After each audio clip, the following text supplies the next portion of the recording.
Hello everyone, what's up? Prince1215 here with another video review. Today we're taking a look at Transformers Studio Series Deluxe Class Ratchet from the Bumblebee movie. But before we take a look at the toy, let's take a look at the box. So here we have Ratchet on the box. Of course, he is from Bumblebee, the movie that came out in 2018 starring Bumblebee, hence the title Bumblebee. So Ratchet, he is the 82nd figure in the Studio Series subline of Transformers Generations. It's right there, up there. It says Transformers along the side. He is an Autobot from Studio Series. His name is Ratchet. He is for ages 8 and up. Of course, that's just a suggestion. They have to put that on there. There are some of us old nerds that like toys too. Of course, he is co-manufactured by Hasbro and Takara Tomy, as you can see that right up there. And then on the side here, we have, oh boy, that is the face only a mother could love, because honestly, this may be controversial, but the faces for the non-main character Autobots and Bumblebee, some of them I find a little frightening, and Ratchet is one of those. There's just something about the no lips, and I just find this whole face frightening. And so it's it's a little better here and here because it's not zoomed in, but you get over to this side of the box and oh, that is frightening.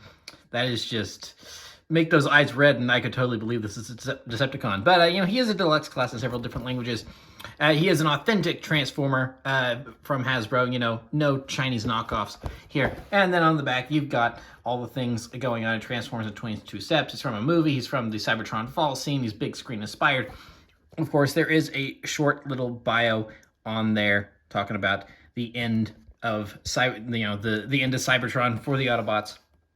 He comes with a backdrop, and then here's the things telling you not to eat the toy because plastic does not digest well. So yeah, that's pretty much it for the box. So here we have Ratchet in his Cybertronian ambulance mode, I guess, and this really works really well. So these guys have been out for a little while, all of the Cybertronian Autobots, and I've kind of held off on getting them because while cool, it's like, do I really need a bunch of more Cybertronian Autobots? No, probably not. But with the hype of Rise of the Beast coming out here pretty soon, and thinking about the Bumblebee movie again, I'm like, you know what? These are some very, these toys are actually really cool because, we don't see them transform in the movie. It's like they have their CG models here, but we don't actually see them transform. So the Hasbro design team had to actually make vehicle modes that would fit these designs without anything to go off of, and except for maybe some rough concept art. And the fact that we actually got some really pretty cool toys out of it is pretty impressive. So I was like, you know what, I'm going to reward those efforts and actually buy these. So yeah, here's Ratchet in his Cybertronian ambulance mode, and it's just a really cool looking vehicle. I mean, this is definitely, futuristic. It's very boxy, but it's got some angles on it. I mean, this kind of reminds me of that we've seen like from NASA, like prototypes for like Mars rovers and stuff, and like vehicles that people would hypothetically drive if we were to have a colony on Mars or something. This kind of reminds me of that, and kind of the general shape and everything. It's not really gappy at all. Everything kind of plugs in very well. I do really like that. You got some nice details here on the back and everything. Overall, I think this is just a really, really solid vehicle mode. Just all around solid vehicle mode. I really like it. And you've got Autobot symbol on there, breaking up the windshield.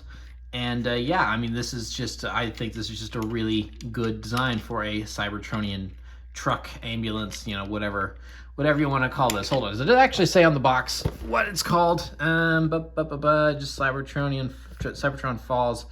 Just a big spin. No, I don't think it actually says, because sometimes like when they actually have licensed vehicles, they will say it transforms into a Chevrolet Camaro or whatever. But I guess since this is just a random Cybertronian truck, they didn't bother putting that on there. So yeah, no, honestly, just a really, really cool looking vehicle mode. I quite like it, and there's not really too much to say about it.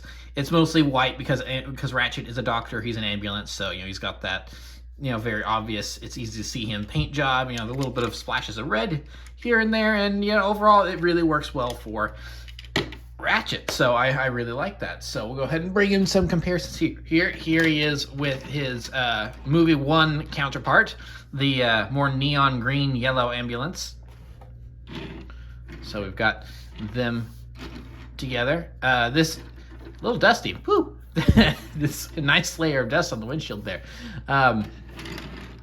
So yeah, they're roughly the same size actually, which I'm impressed about. This guy's a little larger, but they're actually around the same size in vehicle mode. So it's like this is both are very compact vehicle modes, and they both do a pretty good job of being what they're supposed to be and everything, and looking the part without too many. I mean, there are some hands just sticking out there, and his head's turned around on movie 1 Ratchet. But overall, both do a very good job of hiding their robot parts and looking the part. So yeah, there's them together, and then of course we'll also go ahead and bring in Bumblebee in his Volkswagen Beetle mode, since of course he is the star of the Bumblebee movie, because he is Bumblebee. So there they are together. Pretty similar in size and everything. Go ahead and put him in front there. He's a little longer. He's also not terribly well balanced right now. Oh, that's because I've got all his stuff underneath. So yeah. So, and then if you do want to, he does come with his blaster here, and if you want to store it in his vehicle form, you can just put it on top here. And and the nice thing about Cybertronian vehicles is that, unlike Earth vehicles, whenever you just stick a gun on top, it works a little bit better than if you were to stick a big gun on top of a Camaro or something. So this actually, I think this works pretty well, because you can imagine, this going and forming on the top, and then him driving around, blasting things, clearing the way, having to take some lives to save some lives, blasting Decepticons out of the way as he's racing into combat to save a wounded Autobot or something. So that works out pretty well. And then you can, have it be backwards if you want, so you can shoot Decepticons that are on his tail or something. So overall, a pretty cool vehicle form. So let's go ahead and get down to transformation. So to start off here, he does have some panels. And actually, hold on, really quick, before we do get to transformation, I want to point this out. This is the first time this has happened to me. I know this has happened a lot, especially recently, to other people, but this is the first time it's happened to me. The white plastic on my guy here is actually yellowing a little bit. I don't know how well it comes off on camera here. It's more visible to the naked eye in person than it is on camera, but this white plastic is yellowed just a little bit compared to this white plastic over here.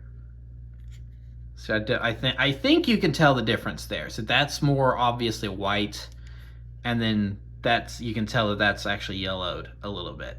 So I know that's kind of been a little bit of a problem recently with some Transformers. Hasn't happened to me yet until just now. So this is the first time that's actually happened to me. So I don't really think it's a big deal, since just this one part, and depending on where it is in whenever depending on the mode you've got them in, it's not really that noticeable. So I don't think it's a huge deal. I think it's just this one part. It seems like it doesn't seem like it's really affecting too much else on here. I don't think. This is a different white than that, but that's just two different paints, I'm pretty sure. So so yeah, not a huge deal, but I thought it was interesting, worth noting that, this is the first time I've actually had a character that has some premature yellowing going on. So anyway, to start off with the transformation, we can take these panels here and just open them up. Just like so. Nice. They've got some very nice, it's like click-in points, so it's obvious whenever they are in. Then go ahead and remove the arms down here, and we can just start to kind of mess with this whole assembly here, and then this will all move on these these tabs, or not tabs. Forgetting the word. Whatever these are, they'll move on that there. So we've kind of got this out of the way for now. So we'll go ahead and leave it and work on the rest of this. So here we're gonna have what ends up being the chest, and this just tabs in to the legs in here. So just get that untabbed. If this one's to, there we are. So that's untabbed. And then this will tab in right here, as you can see. So, and this comes off pretty easily on its own, so you don't really have to mess with that too much. So we can just kind of lift that up, and then we'll go ahead and work on the legs. So the legs, as we can see here, kind of just fold up like so. So we'll go ahead and bring these out, and we'll swivel this whole thing down like so. Bring the legs down, and then swing them around like this. Now we can just take the feet and flip them up, take the feet and flip them up, and then we've got the wheels here on his ankles, and then I think we actually want them to go the other way. There we are. And then those will just kind of slide into place. There is that little notch there. It's not a full-on tab, it's more...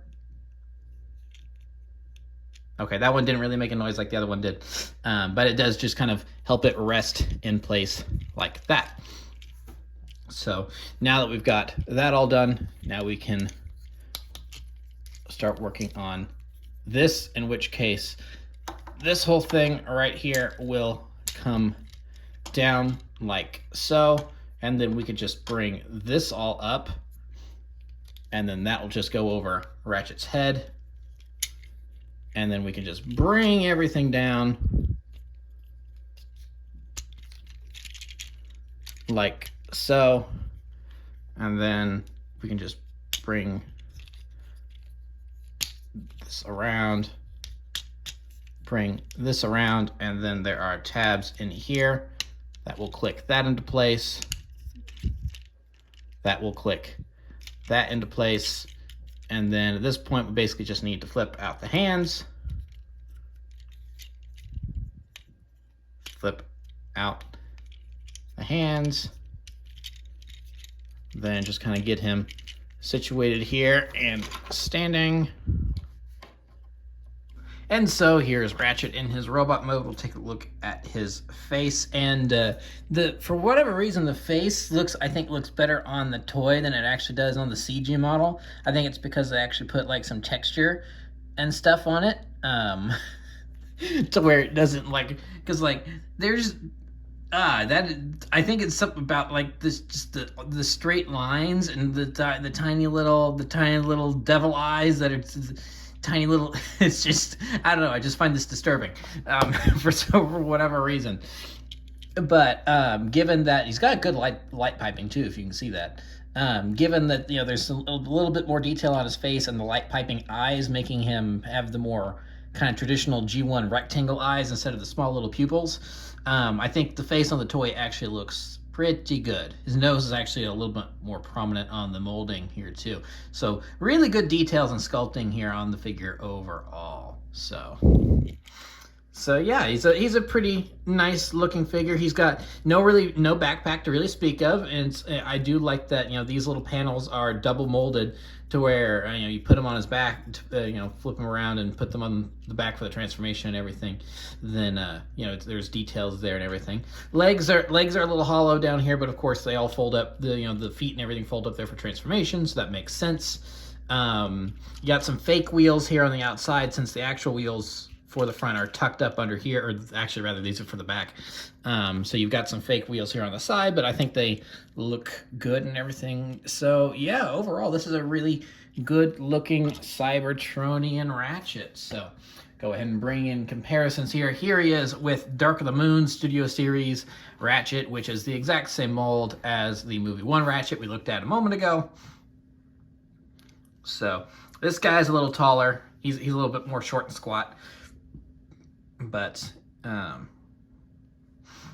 different versions of the character and everything. But I do still really like this design. It's one of those very nostalgic original trilogy Bay movies nostalgia in there. So, and then we'll also bring in Bumblebee movie Optimus Prime.